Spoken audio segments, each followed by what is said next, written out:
नमस्कार मेरे प्यारे साथियों, स्वागत है आप सभी का आपका अपना यूट्यूब चैनल जीटीएम क्लासेस में। दोस्तों, आज की इस वीडियो में आपको हम साइंस का 30 वीवीआई ऑब्जेक्टिव क्वेश्चन आपको हम बताएंगे जो आपके 2023 बोर्ड एग्जाम के लिए काफ़ी शानदार प्रश्न है। ठीक है, इसलिए आप सभी विद्यार्थी 1 से लेकर 30 तक पूरी कंसंट्रेशन के साथ इस वीडियो में बने रहिएगा।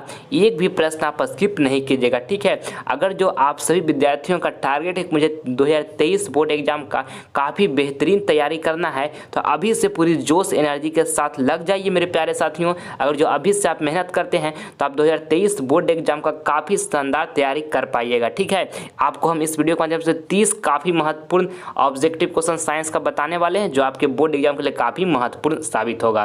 वीडियो के अंत तक बने रहिएगा। देखिए पहला प्रश्न, विद्युत चुंबकीय प्रेरण की खोज किसने की थी। दोस्तों, ये प्रश्न आपके 2023 बोर्ड एग्जाम के लिए काफ़ी महत्वपूर्ण है। आपको इसमें बताना है मेरे प्यारे साथियों कि विद्युत चुंबकीय प्रेरण की खोज किसने की थी। तो फ्राडे ने की थी। आपको इसको याद रखना है अच्छे तरीके से। ऑप्शन नंबर यहाँ पर बी जो होगा हमारा बिल्कुल करेक्ट आंसर हो जाएगा। ठीक है, चलिए अगला प्रश्न हम देख लेते हैं। दूसरा नंबर, निम्नलिखित में कौन उभयलिंगी है। आपको बताना है बाबू ये प्रश्न में कि निम्नलिखित में कौन जो है ना, ये चारों ऑप्शन जो दिया हुआ है इसमें उभयलिंगी जंतु है। तो पहले ये समझिए कि उभयलिंगी जंतु हम किससे कहते हैं। तो जिसमें मेल और फीमेल दोनों का गुण पाया जाता है ना, उससे हम उभयलिंगी जंतु कहते हैं। देखिए, केचुआ में मेल और फीमेल दोनों का गुण पाया जाता है, तो केचुआ जो है हमारा है उभयलिंगी जंतु है। ठीक है, तो ऑप्शन नंबर यहाँ पे ए जो होगा हमारा बिल्कुल सही आंसर हो गया। चलिए अगला प्रश्न हम देख लेते हैं। तीसरा नंबर कहता है विटामिन बी के कारण कौन सा रोग होता है। आपको बताना है ये प्रश्न में। ऑप्शन ए में देखिए लिखा हुआ एड्स, बी में लिखा हुआ बेरी बेरी, सी में लिखा हुआ घेंघा, डी में लिखा हुआ मधुमेह। तो आपको बताना है कि विटामिन बी के कारण कौन सा रोग होता है, यानी कि जिस इंसान को बाबू विटामिन बी का कमी होगा उस इंसान को कौन सा रोग होगा। तो बेरी बेरी होगा। ठीक है, आप इसको याद रखिएगा। ऑप्शन नंबर यहाँ पर जो बी होगा ना हमारा बिल्कुल सही आंसर हो जाएगा। ठीक है, और देखिए आयोडीन की कमी से घेंघा रोग होता है, ये भी आपको साथ में याद रखना है। ठीक है, और इंसुलिन की कमी से मधुमेह रोग होता है। आयोडीन की कमी से कौन सा रोग होता है, तो घेंघा रोग होता है। और इंसुलिन की कमी से कौन सा रोग होता है, तो मधुमेह रोग होता है। ये भी आपको साथ में याद रखना है। ठीक है, चलिए अगला प्रश्न हम देख लेते हैं। चौथा नंबर देखिएगा, कहता है कि किसी माध्यम में अपर्तनांक का मान होता है। ये भी प्रश्न जो है ना आपके फाइनल बोर्ड परीक्षा जो आपका 2023 में होगा उसके लिए काफ़ी महत्वपूर्ण प्रश्न है। आपको बताना ये प्रश्न में कि किसी माध्यम में अपर्तनांक का मान होता है, तो साइन आई बटे में साइन आर होता है। ठीक है, ऑप्शन नंबर यहाँ पे ए जो होगा बिल्कुल करेक्ट आंसर हो जाएगा। आप इसको याद रखिएगा। ठीक है, चलिए अगला प्रश्न हम देख लेते हैं। पाँचवा नंबर कहता है भोजन का पचना किस प्रकार की अभिक्रिया है। आपको बताना कि भोजन का पचना किस प्रकार की अभिक्रिया है, तो उपचयन है। ये भी प्रश्न काफ़ी महत्वपूर्ण है, आपके बोर्ड एग्जाम में बहुत बार पूछा गया है। तो ऑप्शन नंबर बी जो होगा हमारा बिल्कुल यहाँ पे करेक्ट आंसर हो गया। ठीक है, चलिए नेक्स्ट प्रश्न की ओर अब हम बढ़ जाते हैं। छठा नंबर कहता है तारे क्यों टिमटिमाते हैं। काफ़ी महत्वपूर्ण है आपके बोर्ड एग्जाम के लिए। आपको बताना है ना बाबू ये प्रश्न में कि तारे हैं ना वो क्यों टिमटिमाते हैं। तो वायुमंडलीय अपवर्तन के कारण टिमटिमाते हैं। याद रखिएगा आप इसको अच्छे तरीके से। ऑप्शन नंबर ए जो होगा हमारा बिल्कुल करेक्ट आंसर यहाँ पे हो जाएगा। आइए अगला प्रश्न हम देख लेते हैं। 7 नंबर कहता है शुद्ध जल का पीएच मान कितना होता है। आपको बताना ये प्रश्न में कि शुद्ध जल का जो पीएच मान होता है ना बाबू वो कितना होता है, तो 7 होता है। ठीक है, ऑप्शन नंबर यहाँ पे डी जो होगा बिल्कुल करेक्ट आंसर हो जाएगा। आप इसको अच्छे तरीके से याद रखिएगा। ठीक है, चलिए अगला प्रश्न हम देख लेते हैं। 8 नंबर देखिएगा, कहता है आधुनिक आवर्त सारणी में वर्गों की संख्या होती है। काफ़ी महत्वपूर्ण है आपके बोर्ड एग्जाम के लिए 8 नंबर प्रश्न।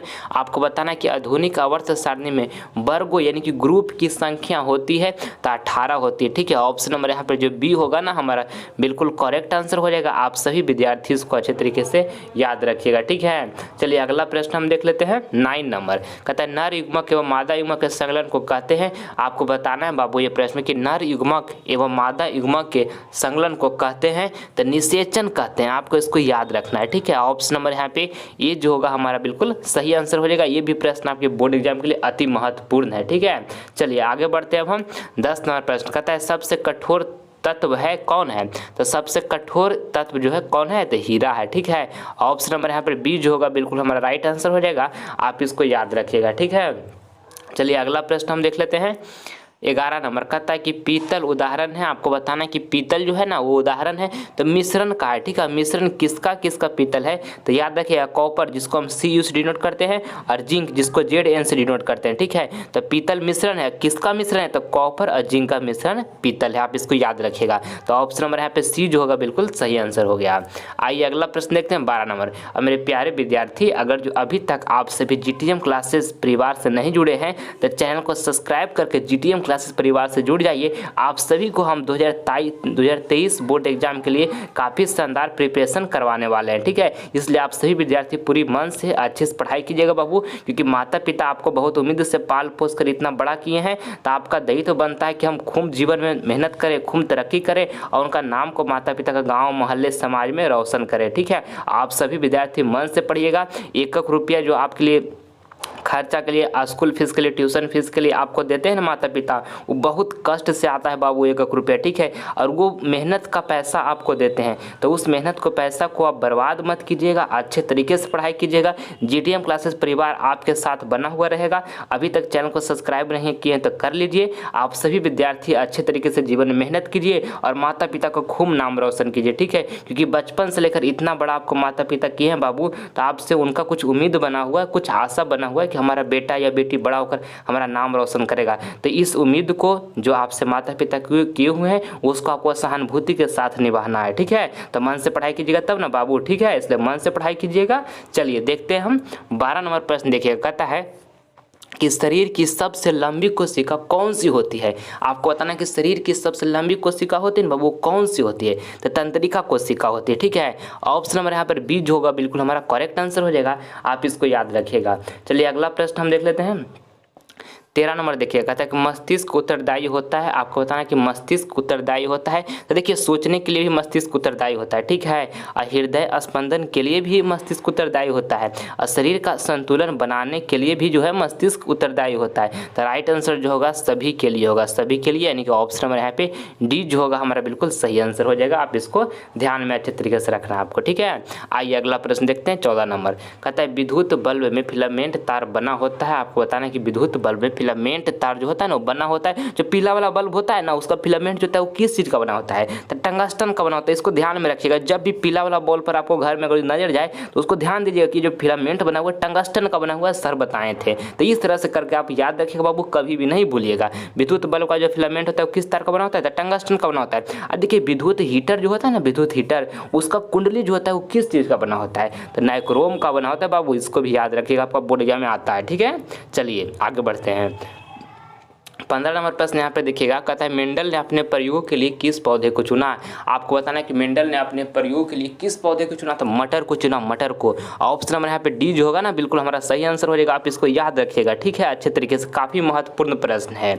चलिए अगला प्रश्न हम देख लेते हैं 16 नंबर। कहता है सभी जीव जंतुओं के लिए ऊर्जा का अंतिम स्रोत है। आपको बताना है कि सभी जीव जंतुओं के लिए बाबू ऊर्जा का जो अंतिम स्रोत है ना वो क्या है, तो सूर्य है। ये भी आपको ध्यान में रखना है, अच्छे तरीके से याद रखिएगा। ऑप्शन नंबर सी यहाँ पे बिल्कुल सही आंसर हो गया। आइए अगला प्रश्न हम देखते हैं 17 नंबर। कहता है रक्त का थक्का किस अवयव के द्वारा बनता है। आपको बताना है कि रक्त का जो थक्का ना किस अवयव के द्वारा बनता है, तो प्लेटलेट्स के द्वारा बनता है, आप इसको याद रखिएगा। ऑप्शन नंबर यहाँ पर जो बी होगा हमारा बिल्कुल सही आंसर हो जाएगा, ठीक है। देखिए, और जो ब्लड लाल होता है बाबू किसके कारण होता है, तो हेमोग्लोबिन के कारण जो होता है ना ब्लड लाल होता है, ये भी साथ में याद रखिएगा। आइए अगला प्रश्न हम देखते हैं 18 नंबर।